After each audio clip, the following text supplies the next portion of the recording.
Bom, uma boa noite a todos. Meu nome é Daniel Filho. Eu sou Lucas Duarte. Nós somos alunos de graduação de Engenharia da Computação na Universidade de São Paulo, campus São Carlos. E hoje a gente vai apresentar de uma forma intuitiva e de uma forma bem lúdica, sobre como os dados são compartilhados dentro de uma rede. O nosso objetivo com essa apresentação é trazer esse assunto de uma forma que não seja tão técnica e que seja de fácil entendimento para pessoas que não são da área de tecnologia e que não têm um conhecimento prévio em computação. A nossa, a nossa apresentação ela vai se basear em uma certa sequência. Em primeiro lugar, a gente vai trazer uma introdução sobre o que são redes de computadores, como elas funcionam, quais são os tipos de rede, quais são exemplos de aplicações dessas redes. Em seguida, assim que a gente apresentar esses conceitos básicos, a gente vai trazer também a questão da organização e da transmissão desses dados. Então, por exemplo, é, quando a gente envia um dado, como que ele é organizado, de que forma ele é transmitido, quais são os dispositivos envolvidos nesse processo, né?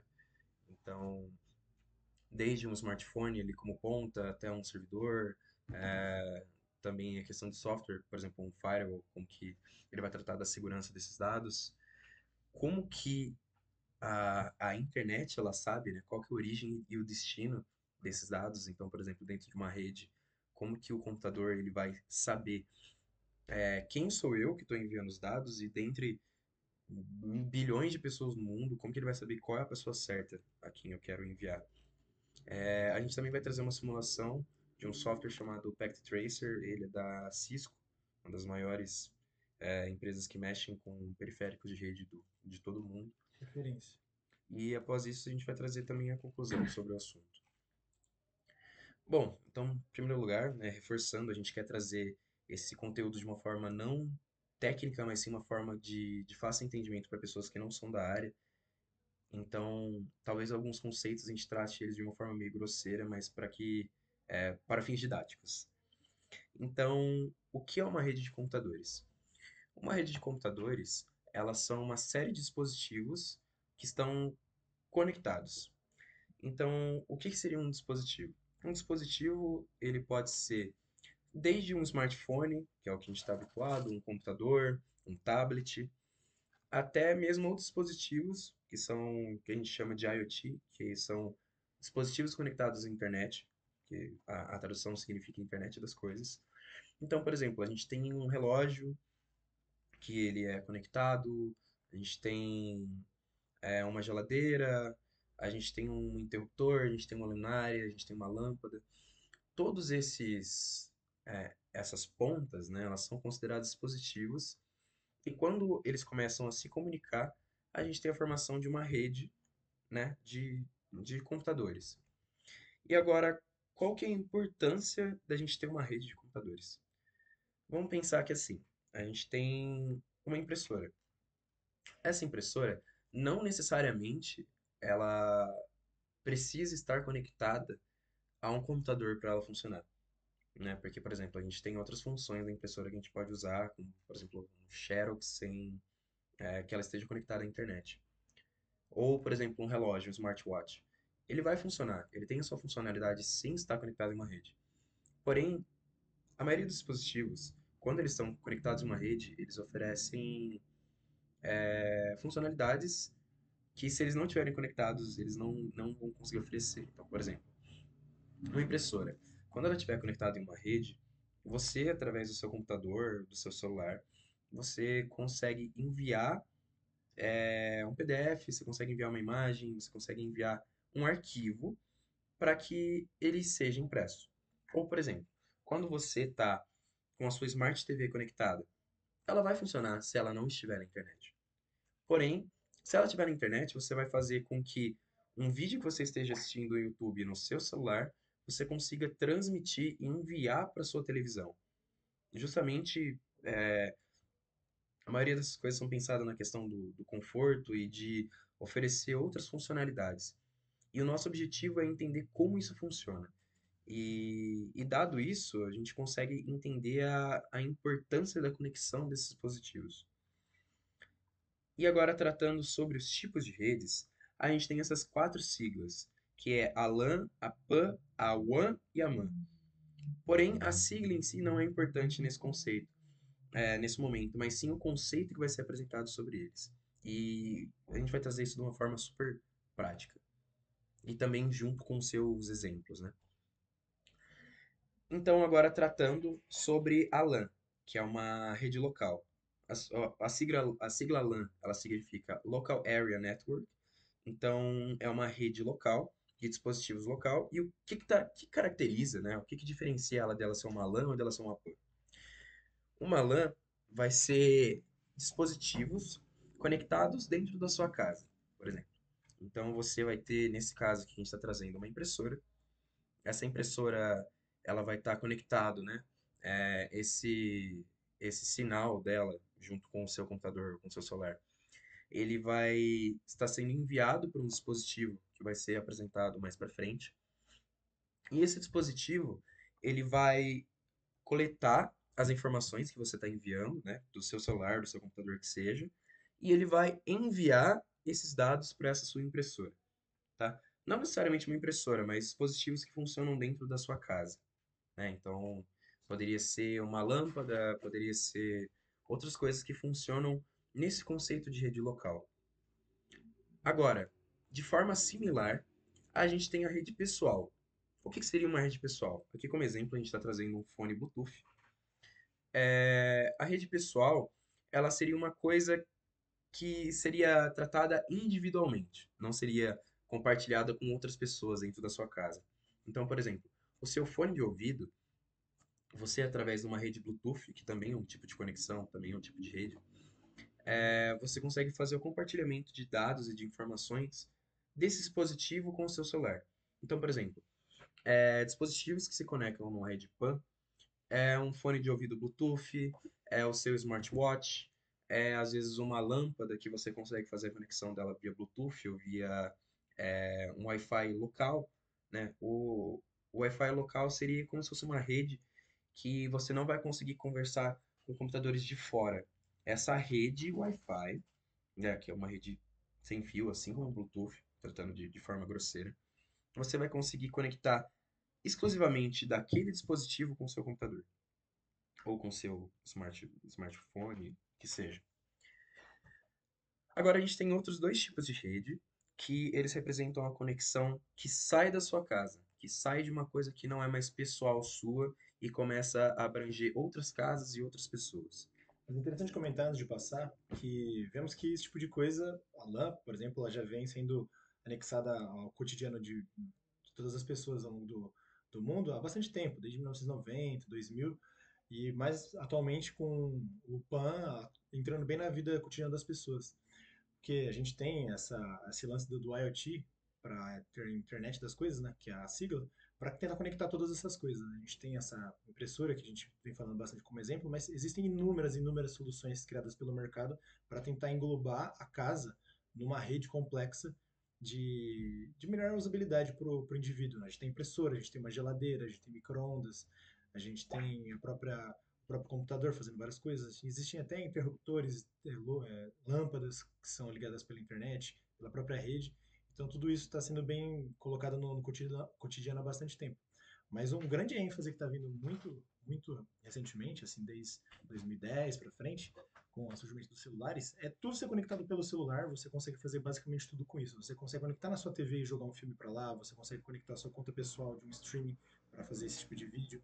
Você tem, desde o banho, que você tem a sua caixinha de som, até o momento que você vai fazer uma corrida, que você leva o seu fone de ouvido, você consegue conectar com o seu celular. Então, o centro, hoje em dia, dessa rede PAN virou o celular, em que você consegue fazer uma central multimídia, conectiva e de comunicação muito grande só com esse dispositivo. Então, a gente vê que isso está muito imerso na nossa vida. E é muito interessante saber como tudo isso é feito e conectado e criado para funcionar, né? Então, vamos ver um pouco mais como é que é para fora. Certo. Agora, dando continuidade, saindo dessa questão local, saindo de uma coisa que é mais dentro de casa, trazendo isso para fora de casa, a gente tem outros dois tipos de rede. A gente tem a MAN, que é uma rede metropolitana. O que seria uma rede metropolitana? Vamos pensar que a gente tem sistemas que trabalham em lugares diferentes, porém eles pertencem ao mesmo local, a uma mesma pessoa. Então, por exemplo, vamos tratar a prefeitura, que seja, ou a polícia militar da sua cidade, como sendo uma pessoa. A gente tem um sistema de radar, de câmeras da sua cidade, de monitoramento, que elas são espalhadas por diferentes pontos.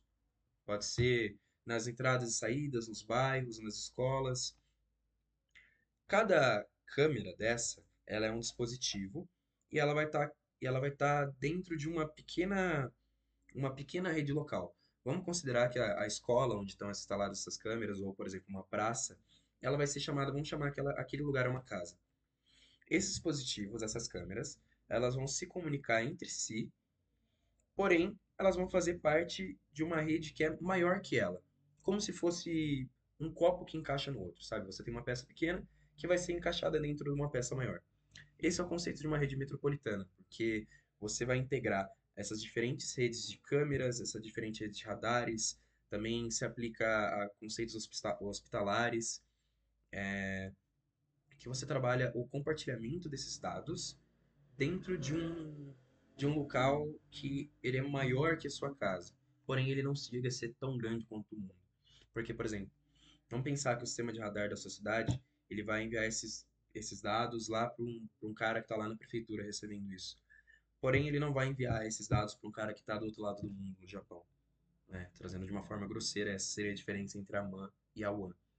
Agora, falando sobre a WAN, que é uma rede, o nome, ele diz que é uma rede de longa distância, ele é uma rede que, por exemplo, vamos supor que você está aqui na sua cidade, você está aí dentro da sua casa, é, a sua rede local, que é, os dispositivos estão ali na sua casa, você vai se conectar com gente que está de fora, mas não de fora, por exemplo, dentro da sua cidade, como exemplo das câmeras, mas você vai se conectar com alguém que está na outra ponta do Brasil, fora do Brasil, que esteja longe, sabe? Isso acontece muito em redes sociais. Então, por exemplo, quando você está vendo um vídeo, que seja de um TikTok, um post no LinkedIn, um vídeo no YouTube, esses dados, essas coisas que você está vendo, elas estão armazenadas em um local muito, provavelmente muito longe da sua casa, né? Em tipos de computadores especiais que são chamados de servidores, né? Esses servidores, eles vão servir esses dados para você, que vão ser enviados através da rede, né? Então, o conceito da WAN seria a rede mundial, sabe? Uma rede que ela é muito grande, que integra muitas pessoas ao redor de todo mundo. Você consegue se comunicar com pessoas ao redor de todo mundo. Algo para complementar? Não, perfeito. Aqui a gente poderia falar bastante, né, das inúmeras aplicações, e como tudo isso conectou mais, globalizou muito mais o mundo, conectou inúmeras pessoas, a cultura, enfim, aqui a gente queria mais trazer como que tudo isso é feito e conectado lá pelo fundo, né, com inúmeros cabos. A gente vai falar um pouco mais disso na frente. Certo. Agora passando para a nossa segunda parte, que é, beleza, agora que a gente entendeu o que que é uma rede, né, como que os computadores são conectados ali, vamos entender agora de que forma em que o meu computador, eu aqui dentro da minha casa, consigo mandar meus dados para ele, que está dentro da minha casa, dentro de uma rede local, ou eu consigo mandar uma mensagem de WhatsApp, um post no Instagram, para alguém que está do outro lado do mundo. Essas informações elas passam por um tratamento que é bem parecido. E a gente vai tratar sobre eles agora. Então vamos lá. Vamos pensar que assim, eu pensei aqui numa mensagem ou vou fazer alguma coisa e eu quero que essa minha mensagem, essa minha foto, essa minha ação, que seja, ela chegue a algum outro dispositivo, seja dentro da minha casa, seja do outro lado do mundo, né? Então vamos pensar aqui, como que uma mensagem ela pode ser enviada via ar, né? Tipo, por exemplo, um Wi-Fi, né? Ele é uma rede, mas é uma rede que eu não consigo ver, eu estou enviando uma coisa que eu não sei nem como funciona. E como que isso seria, né? O seu dispositivo seja conectado via ar, né, que é o Wi-Fi, que a gente usou até como uma brincadeira, ele também pode ser conectado via cabo. Mas, beleza, a gente vai ter essa conexão entre esse seu Wi-Fi e o seu dispositivo, ou entre o seu dispositivo e um cabo. Porém, como que meus dados eles vão passar por dentro desse cabo, eles vão passar pelo ar, né? Então vamos pensar que assim, o seu dado, essa sua mensagem que você quer enviar, Vamos pensar como se fosse um sistema de correio, tá? Então, por exemplo, você tem um guarda-roupa, né, que é a sua mensagem, porque as mensagens elas são formadas por diversos grupos de dados. Então, por exemplo, uma foto, ela é formada por umas coisas, são pequenos quadradinhos, que cada um tem uma cor específica, se chamam pixels. Só que dentro de uma foto você tem milhares de pixels, milhares. E como que eu faço para enviar esses dados pela minha rede? É, a gente vai trabalhar como se fosse a gente enviando um guarda-roupa pelo correio, né? Então eu trouxe uma imagem aqui que é assim, você primeiro, nessa primeira imagem, você tá pensando ali no que você vai enviar, aí você foi lá e fabricou esse conteúdo, seja uma foto, seja uma mensagem, seja uma requisição. O que que seria uma requisição? Você está entrando num site e você está pedindo para ele fazer alguma coisa para você. Você fez isso e agora você vai enviar. Como que você vai enviar? Essa sua mensagem, isso que você produziu, ele vai ser fracionado em diversos pacotes. Então, esses pacotes, eles vão ter a sua informação lá dentro, que ela vai estar picotada, ela vai estar cortada em segmentos, né? E como se fosse uma caixa, né? Dentro dessa caixa você vai ter um pedaço daquilo que você produziu. Nessa caixa você vai ter uma etiqueta falando, olha, eu quero que essa mensagem seja enviada para tal pessoa, o endereço de tal pessoa é esse, o nome dela é esse, e você vai enviar. Só que ao invés de você enviar uma caixa, você vai virar várias caixinhas, né? Porque você transportar coisas menores é muito mais fácil que você transportar uma coisa muito grande. E aí, beleza. Depois que eu fracionei, né, esses pacotes de dados, né, que é o nome disso que eu dei como exemplo, a gente vai enviar esses dados para alguém. E como a gente vai fazer isso? A gente tem várias formas, né? A gente tem alguns protocolos que chamam. E esses protocolos, ele poderia ser como, por exemplo, são dois tipos, que é o TCP e o UDP. O protocolo TCP, ele é como se fosse uma carta. Você vai estar enviando, né, esse seu pacote, só que você precisa saber que aquela pessoa recebeu, porque aquele pacote era muito importante para você e você precisa receber. Então, uma carta, né? Você está conversando com a pessoa, você precisa ter uma resposta para que seja uma conversa. Porém, a gente também tem um caso que esse seu pacote enviado poderia ser um boleto da sua conta de luz, por exemplo. A empresa ela vai te enviar esse boleto, mas não necessariamente você precisa responder ela falando, olha, eu recebi o boleto, né? Então, esse seria um exemplo de protocolo, né? De uma forma que a gente enviaria isso. Sobre a maneira que a gente ia tratar esse pacotinho que a gente fez. Aí agora, sobre o encaminhamento dele, esse nosso pacote que a gente criou, ele vai passar por alguns dispositivos, e esses dispositivos eles vão tratar e achar o melhor caminho para enviar aquilo. Porque, São os famosos servidores, que passam exatamente. por várias cidades. E cada servidor ele pode adotar uma lógica para entregar esse seu pacote da forma mais rápida possível, né? Esse sistema ele acaba sendo uma coisa um pouquinho mais complexa e ele trata de diversas abstrações. Então, por exemplo, vamos supor que você pode seguir tanto pela Anhanguera como pela Bandeirantes. E quem vai decidir isso vai depender do fluxo que está nessa sua rede. Então, por exemplo, se é uma pessoa usando a rede, é uma coisa, mas se você tem 50 pessoas usando uma rede, é um outro comportamento que essa rede vai tomar. Essa lógica é uma lógica computacional que você vai usar para tratar. E independente do caminho que esse seu pacote seguir, quando ele chegar para você, supondo ainda que é um guarda-roupa que você está enviando, né, uma imagem que ela foi cortada em vários pedacinhos, a, essa lógica que foi usada para cortar os pacotinhos, ela também vai ser usada para montar esses pacotinhos de volta. Então, essa parte do empacotamento desses dados, você vai ter o desempacotamento, que você vai reagrupar esses dados da maneira certa e vai fazer com que ele seja uma coisa que faz sentido, né? Porque não adianta você montar um guarda-roupa que não tenha pé nem cabeça, né? As peças têm que ter uma ordem certa de montagem. E, por exemplo, como você sabe que essa sua foto, essa sua mensagem que você está enviando, alguém não vai pegar ela no meio do caminho? Alguém que está lá trabalhando no correio, por exemplo, vai pegar esse seu pacotinho e vai ver, ah, eu estou vendo a mensagem aqui que você está enviando para tal pessoa. Isso não ocorre porque esses seus pacotes, eles são fragmentados, só que eles são bagunçados, né? Como se fosse um quebra-cabeça, você bagunça as peças para que a pessoa que está do outro lado não consiga montar. Esse processo, né, de uma forma bem grosseira, ele é chamado de criptografia, em que você, através dessa bagunça, você consegue embaralhar esses dados e tornar eles seguros para envio. né? E a pessoa que vai receber sabe a ordem que eles foram bagunçados, né? Então ela consegue remontar eles sem ter muita dificuldade. Agora, quem são os dispositivos envolvidos nesse processo? Os dispositivos, tratando de uma forma também simples, né? Seria o quem? O host. O host seria o dispositivo que você está tratando, seja um celular, uma televisão, o seu relógio. Esses são os hosts. O switch. Quem que é o switch? O switch é o cara que vai conectar o seu celular ou o seu computador com a impressora. Então esse switch, ele vai ser o cara que vai ter uma sequência de cabos, né? Uma sequência de informações chegando nele, e ele só vai fazer a ligação de um ponto a outro. Enquanto isso vai formar uma rede local, né? O responsável pela formação de uma rede local é o switch. E um roteador, juntamente. Exatamente. E o roteador, ele vai ser o cara que vai juntar essa sua conexão, essa sua pequena rede local formada com uma outra pequena rede. Entendeu? Ele vai fazer uma mistura e vai fazer com que você consiga ser uma coisa só.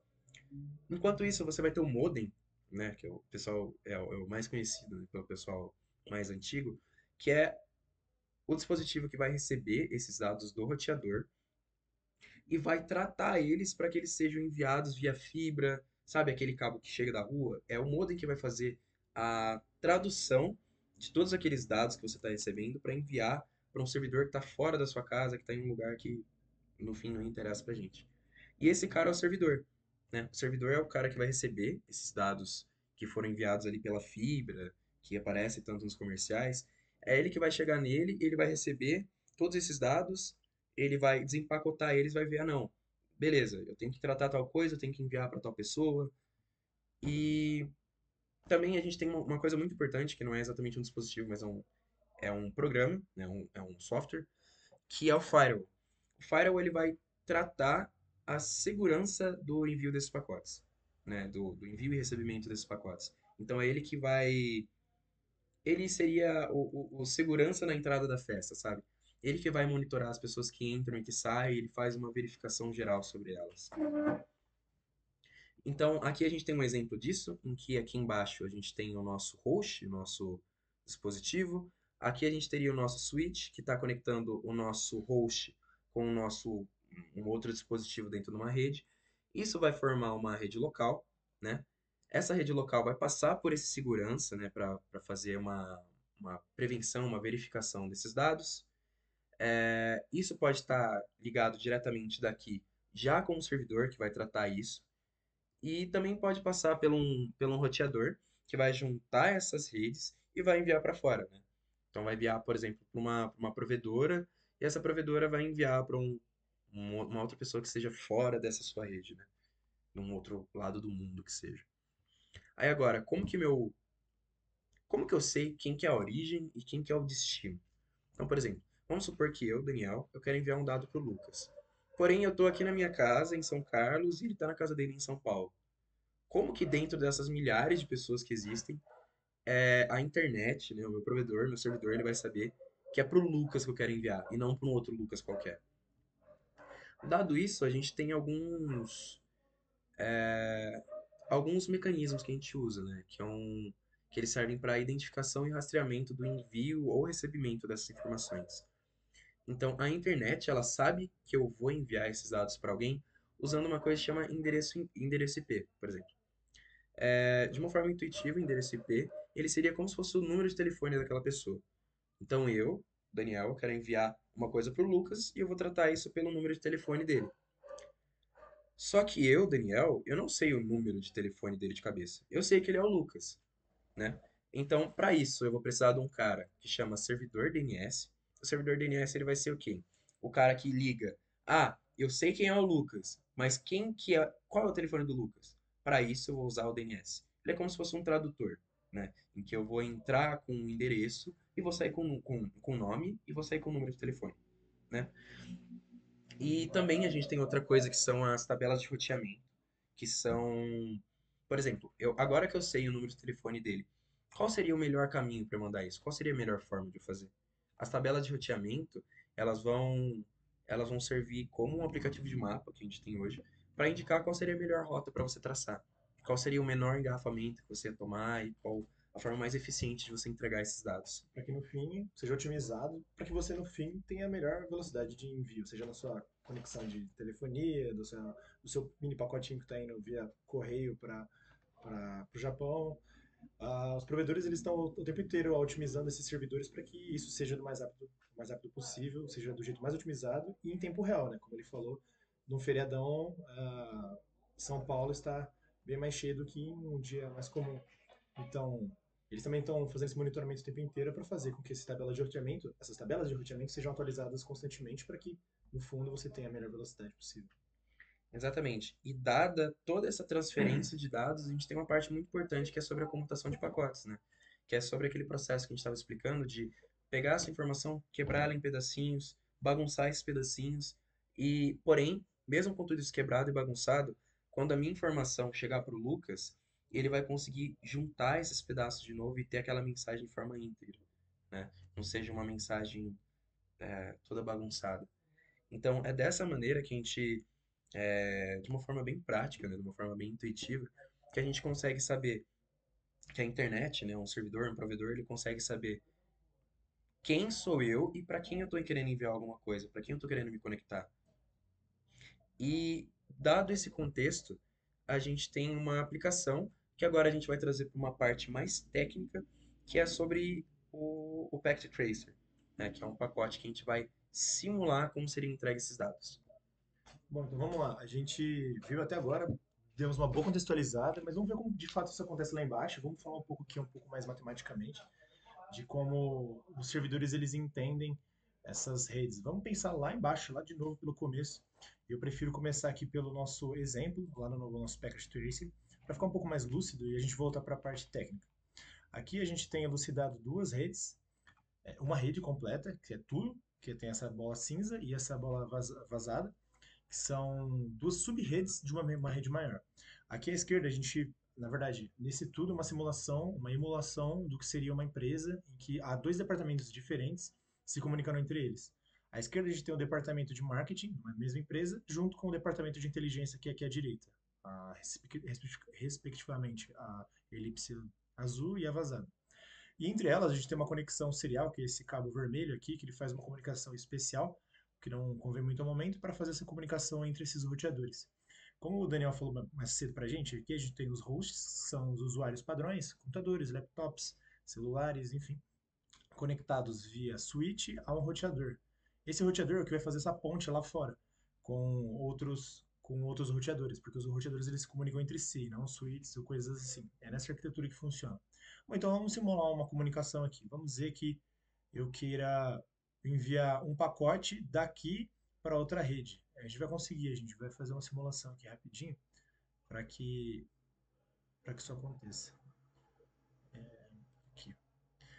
Primeiro eles comunicam, mandam para o switch e o switch ele já vai fazer a primeira tradução e vai mandar para o roteador. Aqui, vou dar uma pausa, os dois routers eles souberam exatamente como mandar um para o outro. Numa pré-configuração, eles só tem uma opção, né? Só tem como jogar um para um. Mas poderiam ser inúmeros roteadores numa rede mais complexa de uma empresa, mais, mais avantajada, por exemplo. E lá naquelas tabelas de roteamento que o Daniel falou para a gente, é onde teriam esses caminhos traçados manualmente ou automaticamente pelo provedor local ou da própria empresa, enfim, para conseguir fazer esses envios de pacote. E aí eles continuam mandando, né? O PC de cima com o PC de cima fizeram o envio, com o de baixo, perdão, e aí eles mandam uma confirmação do pacote sendo recebido, ou seja, eles estão devolvendo uma confirmação de que foi entregue. Isso aqui é a confirmação do que a gente estava falando do TCP, aqui a gente pode ver que dá uns checkzinhos, né? Ou seja, foi enviado, foi recebido e eu confirmei que aconteceu tudo isso. Então, eu como computador que tinha enviado, eu acabei de receber uma confirmação. Bom, vamos ver como é que essa parte matemática ela é feita lá. Aqui a gente tem um exemplo bem trivial que eu imagino que boa parte das pessoas tenham chegado a ver, que é esse 192.168.0.1 e uma máscara de rede 255.255.255.0. O que isso significa? Bom, aqui tem duas coisas. A gente tem o número de cima, que é o famoso IP. A gente tem o IP, que é o Internet Protocol, mas também é o endereço de cada máquina, principalmente na rede. O seu endereço, o seu CPF, como máquina, dentro de uma rede, é o seu IP. que ele é definido pelo seu roteador, ele te dá, enquanto você estiver naquela rede, você vai usar esse IP. Nesse exemplo, a gente tem um IP que é 192.168.0.1 e ele fica dentro de uma máscara de rede 255. Bom, como que a gente faz para definir, como que o roteador faz para definir quem que vai ficar com qual IP? Ele funciona numa lógica significativamente simples. Ele tem quatro valores, que são 4 bytes, que são valores numéricos que vão de 0 a 255, como está aqui, que são divididos em 8 bits, como a gente vai ver um pouco mais à frente. Aqui. Cada bit é um númerozinho desse. A gente tem 8 aqui, né? 1, 2, 3, 4, 5, 6, 7, 8. E tem 4 vezes eles, né? Acho que é o melhor exemplo que tem esse aqui. A gente tem quatro unidades de octetos de bits, certo? E aí você, como o roteador, como em si, ele define como que ele vai dividir essa rede majoritária em sub-redes. Lá no nosso exemplo, a gente tinha duas sub-redes da seguinte forma. A gente tinha o departamento de marketing indo do 125.23.340 até 63. Então, quer dizer, o que isso significa? Que dentro dessa bolha azul, a gente pode ter até 64 IPs disponibilizados para essa subrede. Aqui à direita é um pouco diferente. Vamos pausar aqui a simulação. Ele está indo do 125, 23, 34, que é a mesma máscara, que a gente vai ver um pouco mais à frente, mas muda aqui à frente nos últimos três dígitos, que é o 128, indo até o 143. E aqui a gente tem 16 possibilidades de endereços. Vamos voltar lá para ver o que isso tudo significa. Quando a gente, quando o roteador ele quer dividir essa rede, a gente tem uma rede grandona lá, que no caso era o 125, 23, 34, que nosso exemplo aqui está sendo 192, 168.0. E aí a frente aqui, que é 1, ele vai estar variando os possíveis hosts. Então vamos ver exatamente o que é. Os três primeiros bytes aqui, ou seja, os três primeiros octetos, eles estão sendo separados para definir uma rede, uma sub-rede dentro da rede gigantesca que é essas de 4 bits, né, de 4 octetos. E o último byte, ele é feito só para distinguir qual que é o host. Então, lá na nossa circunferência azul, a gente tem dois aqui setados, ou seja, são duas pessoas que se conectaram dentro dessa rede. Então, por exemplo, para esse cara aqui, foi destinado a ele o IP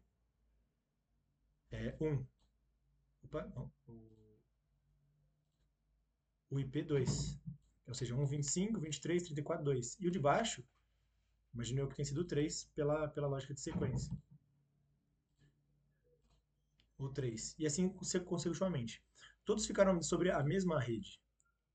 E aí o que a gente pode ver é que a rede, a sub-rede daqui, é diferente da sub-rede daqui, que é o 34, só que indo do 128 até o 143. E quem está aqui dentro não enxerga quem está lá fora se não fosse pelo roteador enviando por ele o pacote. E essa é a grande diferença. A gente tem uma rede grande, que é definida pelo 125, 23, 34 e até o 255, só que a gente divide ela em duas sub-redes. E essa é toda a lógica de como a gente faz essa subdivisão. Vamos ver um pouco melhor isso aqui. Aqui em cima a gente teve esse tipo de endereçamento. Vamos ver o que é essa máscara de rede afinal, né? Que é de 255, 255, 255 e 0. Mas por que a gente escolheu isso aqui? O 255 é porque é um valor que vai de 0 até 255, né? Que são 256 valores possíveis, que é o equivalente a um byte, para cada octeto. Nessa máscara a gente definiu o 0 como o último, ou seja, o que a gente quis dizer aqui é que os três primeiros octetos eles estão definindo rede e o último para host. Se a gente for ver um outro exemplo aqui, que é uma máscara que agora, em vez de ser 250, ser dessa forma, que a gente define como 24, que eu já vou explicar por quê, a gente escolheu uma 27. O que isso significa? São 27 dígitos 1 até chegar aqui ao final. Ou seja, são 8, 16, 24, 25, 26, 27. E aí são separados 1, 2, 3, 4, 5 bits para endereçamento dos hosts. Mas por que isso significa? Porque você consegue ficar entre uma decisão entre quantas sub-redes na sua empresa inteira pode ter e em quantos hosts pode ter por cada sub-rede. É um balanço que você pode fazer. Quanto mais uns, maior a quantidade de sub-redes que você pode dividir na sua rede maior, mas, por outro lado, você perde a quantidade de hosts. E assim vice-versa. A gente pode ver isso num exemplo aqui mais à frente com as possibilidades de escolha.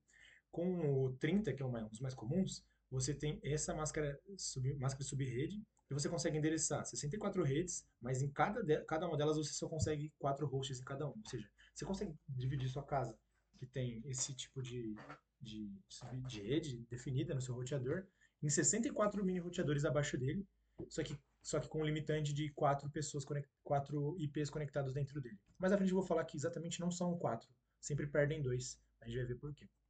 Antes de chegar lá, só por um último toque para entendimento, naquele exemplo que a gente deu de 27 bits, do barra 27, que é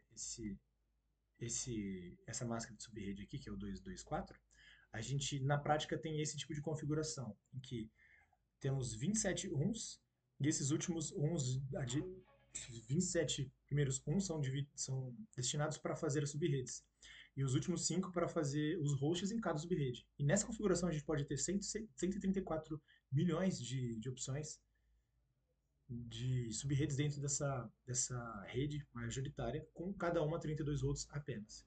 Só como fim de exemplo. Bom, e para finalizar aqui, vamos entender o que é aquilo que eu disse sobre sempre perder dois IPs para cada rede para disponibilizar para um usuário final. Bom, vamos voltar ao exemplo original, que é esse aqui que é o 192.168.0.0. O que é o 00, que está aqui embaixo? É o endereço da rede. Ele indo de 0 até 256, que é o exemplo desse aqui, ele vai até esse aqui, né, 255 no caso, ele vai de 0 até 255, tendo 256 valores possíveis. Só que você não consegue atribuir todos eles aos usuários finais, por quê? O 1 ele é usado como um endereço, ele é só um endereço de fato. A gente quer falar que a rede tal é a 92.168.0.0. Você não atribui esse endereço a um usuário. Ele é só um descritivo de um local, né? Uma rede. Ele fala, ó, essa é a rede X, essa é a rede Y, rede Z. E ela é definida pelo primeiro endereço. Logo em seguida, como padrão, ele é definido para o gateway. O que é o gateway? Como a gente está falando, é o roteador. Você está lá no seu roteador da sua casa, você sempre conecta nesse cara que é o gateway e normalmente, por padrão, ele é o primeiro a ser atribuído como um padrão de internet. E outro padrão de internet definido é o broadcast, que é o último. Existe uma configuração que você pode tentar descobrir quais são os dispositivos que estão na sua casa. Como que você descobre que a TV está lá dentro, sendo que ele nunca soube que ele estava lá? De vez em quando, eles ficam mandando pacotes dentro do seu roteador, nesse broadcast 255, que é para ele falar: Ei, pessoal, tô aqui, alguém tá aí? E aí quem tiver responde de volta e você consegue descobrir que aquela pessoa está na rede. Então, esses dois, o primeiro e o último, eles são destinados para a rede que funciona desse jeito. O primeiro para descrição da rede e o último para comunicação. O primeiro ele é destinado para um roteador de fato. Então, assim a gente consegue descobrir como que um roteador, em nível simples, né? Ele funciona com uma matemática bem simples em atribuir esses IPs para a rede dele. Em redes imensas, como essas aqui que a gente pode ver, com várias subredes, com poucos hosts, e fazendo esse balanço, como em uma casa residencial em que você usa os seus dispositivos em casa. Bom, obrigado. Meu nome é Lucas Duarte. Meu nome é Daniel Filho. Essa apresentação ela foi feita com os slides produzidos pelo Daniel Almeida e pelo Manuel Tomás, são nossos companheiros de disciplina. E nós agradecemos pelo semestre. Muito obrigado. Obrigado.